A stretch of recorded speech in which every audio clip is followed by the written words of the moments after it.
अमरपुर नगर में एक धनी व्यापारी रहता था। दूर दूर तक उसका व्यापार फैला हुआ था।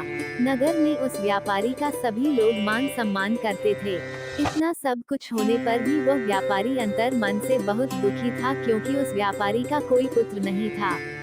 दिन रात उसे एक ही चिंता सताती रहती थी कि उसकी मृत्यु के बाद इतने बड़े व्यापार और धन संपत्ति को कौन संभालेगा। पुत्र पाने की इच्छा से वह व्यापारी प्रति सोमवार भगवान शिव की व्रत पूजा किया करता था।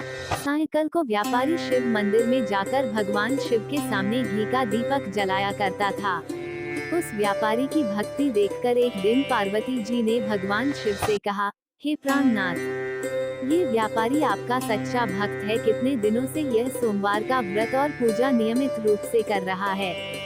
भगवान आप इस व्यापारी की मनोकामना अवश्य पूर्ण करें। भगवान शिव ने मुस्कुराकर कहा, हे पार्वती, इस संसार में सबको उसके कर्म के अनुसार फल की प्राप्ति होती है।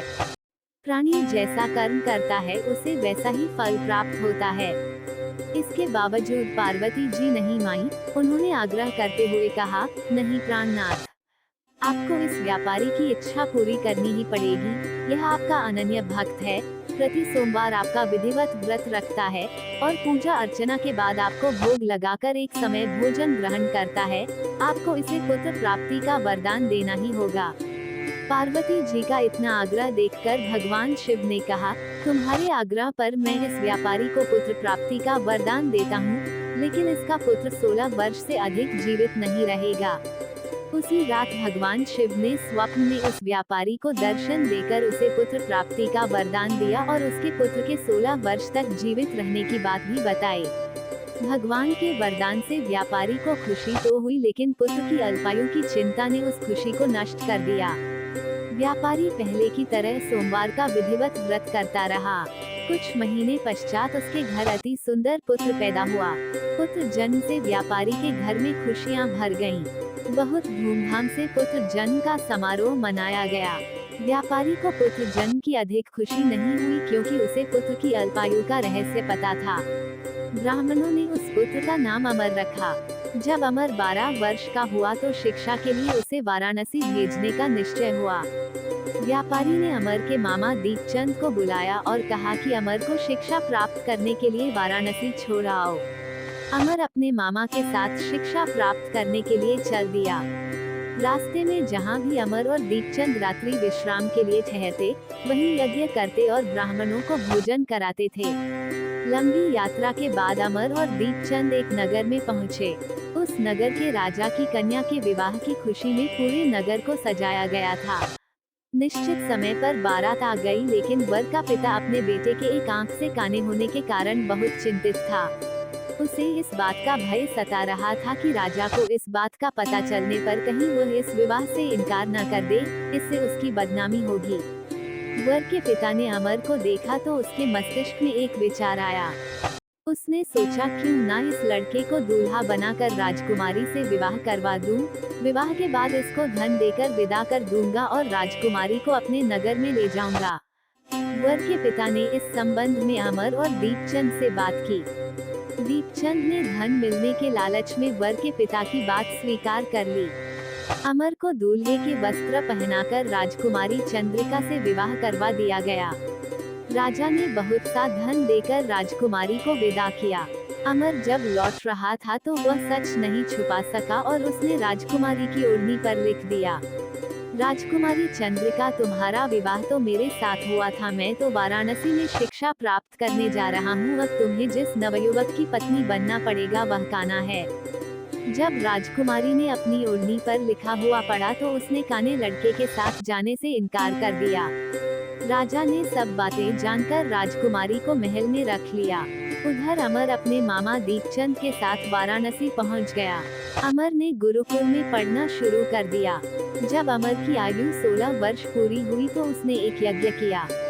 यज्ञ की समाप्ति पर ब्राह्मणों को भोजन करवाया गया और खूब अन्न वस्त्र दान दिए गए।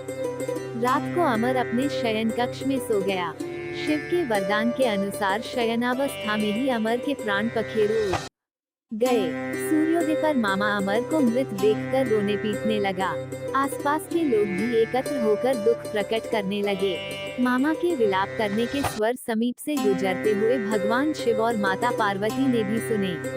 पार्वती जी ने भगवान से कहा, प्राणनाथ, मुझे उसके रोने का स्वर सहन नहीं हो रहा है, आप इस व्यक्ति के कष्ट अवश्य दूर करें। भगवान शिव ने पार्वती जी के साथ अदृश्य रूप में समीप जाकर अमर को देखा तो पार्वती जी से बोले, पार्वती, ये तो उसी व्यापारी का पुत्र है जिसे मैंने 16 वर्ष की आयु का वरदान दिया था। इसकी आयु तो पूरी हो गई है।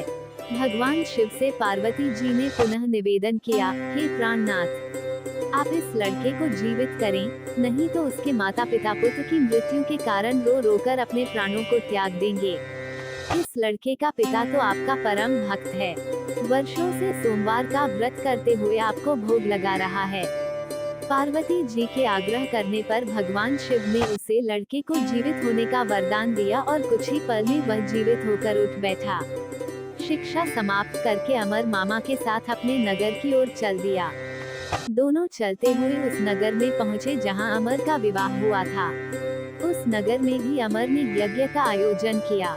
समीप से गुजरते हुए नगर के राजा ने यज्ञ का आयोजन देखा तो राजा ने अमर को तुरंत पहचान लिया। यज्ञ समाप्त होने पर राजा अमर और उसके मामा को महल में ले गए और कुछ दिन उन्हें महल में रखकर बहुत सा धन और वस्त्र देकर राजकुमारी के साथ विदा कर दिया। रास्ते में सुरक्षा के लिए राजा ने बहुत से सैनिकों को भी साथ भेजा। दीपचंद ने नगर में पहुंचते ही एक दूत को घर भेजकर अपने आगमन की सूचना भेजी। अपने बेटे अमर के जीवित वापस लौटने की सूचना से व्यापारी बहुत प्रसन्न हुआ। व्यापारी ने अपनी पत्नी के साथ स्वयं को एक कमरे में बंद कर रखा था। भूखे प्यासे रहकर व्यापारी और उसकी पत्नी बेटे की प्रतीक्षा कर रहे थे। उन्होंने प्रतिज्ञा कर रखी थी कि यदि उन्हें अपने बेटे की मृत्यु का समाचार मिला तो दोनों अपने प्राण त्याग देंगे। व्यापारी अपनी पत्नी और मित्रों के साथ नगर के द्वार पर पहुंचा। अपने बेटे के विवाह का समाचार सुनकर पुत्र वधू राजकुमारी चंद्रिका को देखकर उनकी खुशी का ठिकाना ना रहा।